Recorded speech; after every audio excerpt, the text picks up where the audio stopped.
Halo semuanya, selamat datang kembali ke channel ini dan aku harap kalian semua baik-baik saja. Di video kali ini kita akan membahas kasus yang dialami oleh Ed dan ke-26 anak lainnya, dan kasus ini cukup menyita banyak perhatian orang-orang yang ada di seluruh dunia. Jadi pada tahun 1976 di Chowchilla, California, Frank Edward Ray atau yang biasa dipanggil dengan Ed adalah seorang pria yang berusia 56 tahun yang bekerja sebagai supir bus di sekolah dasar Dairyland Chowchilla. Dia begitu menyayangi anak-anak dan dia juga sangat menyukai pekerjaannya, meskipun sebenarnya Ed sudah bekerja di sekolah itu selama 30 tahun, dan kalau dia mau sebenarnya dia bisa saja pensiun, tapi dia memilih untuk melanjutkan pekerjaannya karena dia memang suka dengan anak-anak. Lalu pada tanggal 15 Juli tahun 1976, tepatnya sekitar jam 4 sore, Ed mengantar murid-murid sekolah dasar Dairyland dari perjalanan kelas musim panas mereka, yaitu dari kolam renang. Dan bus ini sebenarnya memiliki 4 halte pemberhentian, di mana biasanya mereka selalu berhenti tepat waktu. Selain itu, para orang tua juga mempercayai Ed untuk menjaga anak-anak mereka, jadi mereka tidak perlu khawatir. Kemudian pada saat bus berangkat dari kolam renang hari itu, sebenarnya semua masih berjalan dengan normal. Bahkan bus sudah berhenti di halte pertama dan kedua halte berikutnya, jadi bus hanya perlu berhenti di halte terakhir bersama dengan 26 orang siswa lainnya. Tapi kemudian para orang tua yang menunggu kedatangan anak-anak mereka mulai merasa khawatir karena bus yang mereka tunggu belum kunjung datang dan bus itu juga sudah terlambat selama 30 menit. Padahal hal itu belum pernah terjadi sebelumnya. Jadi para orang tua akhirnya memutuskan menelpon pihak sekolah dan menanyakan keberadaan Edward. Tapi pihak sekolah juga tidak memiliki informasi apapun. Yang mereka tahu ke-26 siswa ada di dalam bus dan sedang diantar ke halte dekat rumah mereka masing-masing. Dan karena mereka tidak memiliki informasi apapun, jadi mereka melaporkan hal ini ke kantor polisi dan dengan cepat mereka melakukan pencarian besar-besaran. Mereka juga menyusuri halte bus untuk melihat apakah bus yang dikemudikan Ed mogok di tengah jalan. Tapi mereka tidak menemukan Ed ataupun busnya di semua rute. Hal ini tentu saja membuat mereka semakin kebingungan mengingat pemberhentian halte ketiga dan keempat sebenarnya tidak terlalu jauh. Jadi mereka mulai berpikir kalau Ed telah membawa anak-anak mereka. Sementara istrinya Ed menyangkal hal ini, dia bilang kalau suaminya adalah pria yang baik, dia sangat menyukai anak-anak, bahkan dia akan melakukan apapun untuk mereka yang menyakiti anak-anak itu. Lalu sekitar jam 8 malam, pihak kepolisian belum juga menemukan petunjuk apapun, jadi mereka memutuskan meminta bantuan dari FBI untuk melakukan pencarian. Dengan begitu mereka juga bisa dibantu dengan menggunakan helikopter dan pada saat itulah mereka menemukan bus tersebut di dasar sungai Chowchilla yang sudah kering. Tapi mereka hanya menemukan bus sekolah itu saja. Mereka tidak menemukan adanya tanda-tanda kehidupan dalam bus tersebut. Mereka juga tidak menemukan adanya tanda-tanda orang menerobos masuk dan mereka juga tidak menemukan adanya bukti perjuangan. Lalu saat mereka mengelilingi daerah itu, mereka menemukan beberapa baju renang, buku, dan handuk yang diasumsikan milik anak-anak tersebut. Tapi sayangnya mereka sama sekali tidak menemukan adanya jejak kaki. Lalu sekitar jam 4 pagi, tepatnya pada tanggal 16 Juli tahun 1976, Departemen Kepolisian mendapat panggilan telepon dari sebuah pertambangan yang mengatakan bahwa dia sekarang bersama dengan Ed dan ke-26 murid lainnya. Kemudian pihak berwenang bergegas pergi ke sana dan mereka juga membawa mobil ambulans dan setelah mereka tiba, akhirnya mereka dapat bertemu dengan Ed dan ke-26 anak lainnya. Mereka juga dengan cepat memberikan perawatan medis dan meminta keterangan atau menanyakan apa yang sebenarnya terjadi pada mereka. Jadi sekitar jam 4:14 sore pada saat mereka menuju pemberhentian keempat, tiba-tiba ada sebuah mobil van berwarna putih berhenti di tengah jalan dan jalan itu adalah jalan yang sempit yang penuh dengan batu kerikil, jadi mereka tidak bisa melewati jalan itu.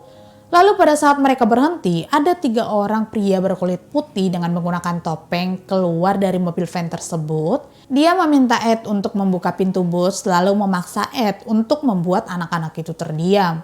Mereka kemudian dibawa ke sungai Chowchilla, lalu dipaksa keluar dari bus dan masuk ke dalam mobil van putih milik mereka di mana tidak ada kursi. Udara di dalam mobil itu juga sangat panas karena memang tidak ada AC di dalam mobil. Sementara jendela mobil tersebut sudah dicat, jadi mereka tidak bisa melihat apa yang terjadi di luar.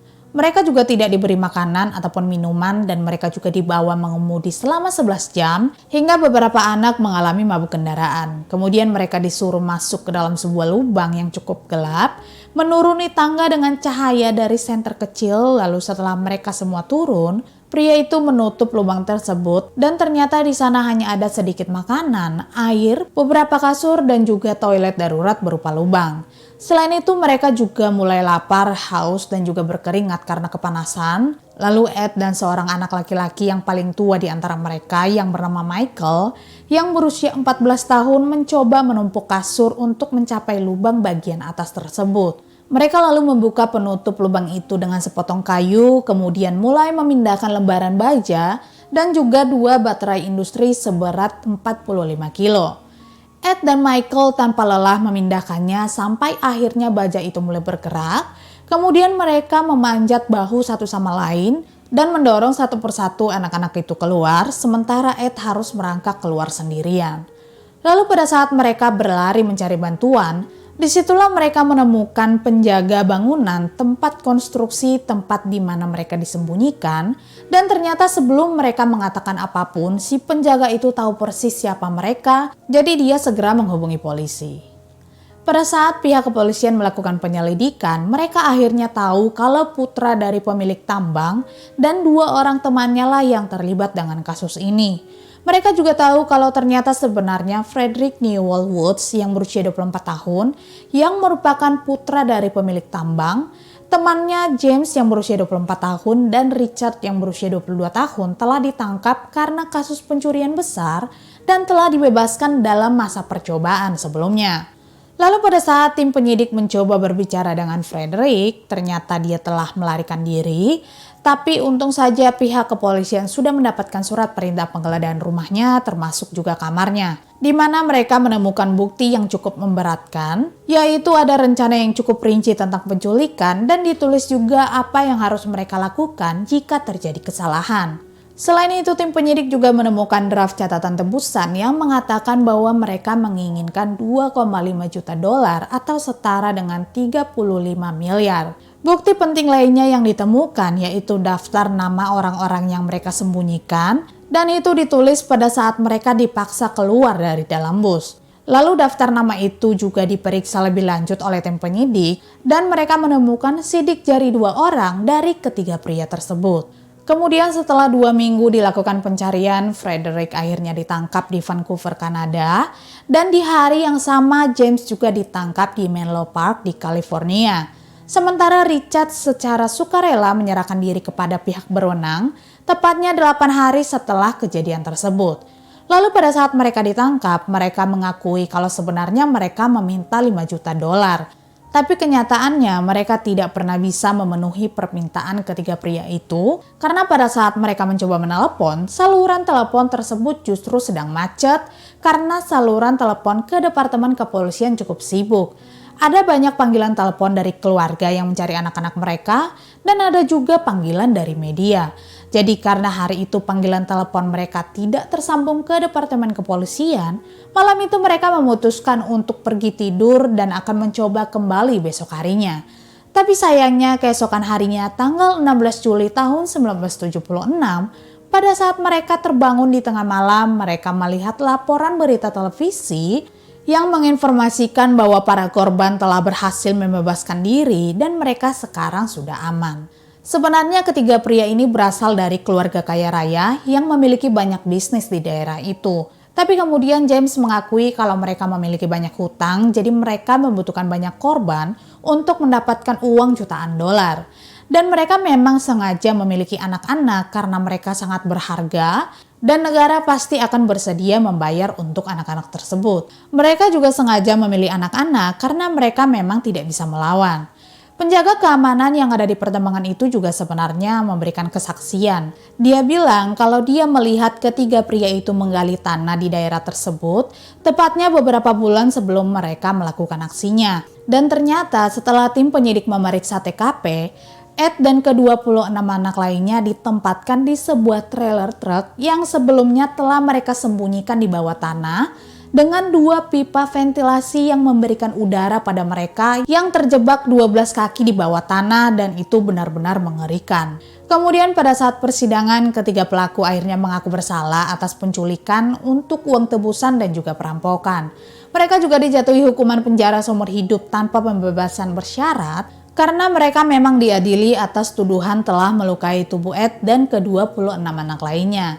Tapi setelah mereka menemukan bahwa cedera fisik yang diderita anak-anak itu kebanyakan luka dan memar yang tidak memenuhi standar untuk cedera tubuh di bawah hukum, jadi pengadilan kembali memberikan hukuman penjara seumur hidup dengan kemungkinan pembebasan bersyarat.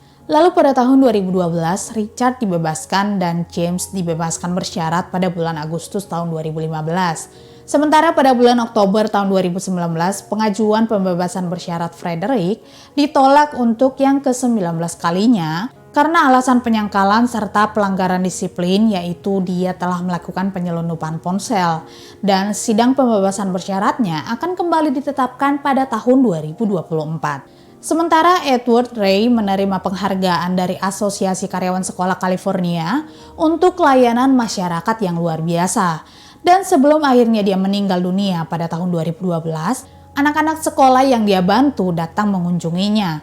Lalu pada tahun 2015, sebuah taman di Chowchilla berganti nama menjadi Edward Ray Park, dan setiap tanggal 26 Februari dinyatakan sebagai Hari Edward di Chowchilla, California. Sementara ke-26 anak lainnya setelah mereka berhasil diselamatkan, mereka mengalami yang namanya panic attack, mimpi buruk hingga perubahan kepribadian. Lalu pada tahun 2016, anak-anak tersebut menyelesaikan gugatan yang mereka ajukan terhadap Frederick, James, dan juga Richard, di mana mereka menerima uang yang cukup untuk membayar beberapa terapi, tapi tidak cukup untuk membeli sebuah rumah. Kasus ini juga ternyata sempat menghebohkan publik, bahkan media dari seluruh dunia juga meliput berita ini, dan cerita ini juga sudah diangkat ke dalam sebuah film. Anyway, terima kasih banyak telah menonton video ini, dan kalian juga bisa memberikan opini kalian di kolom komentar, dan sampai jumpa di video selanjutnya.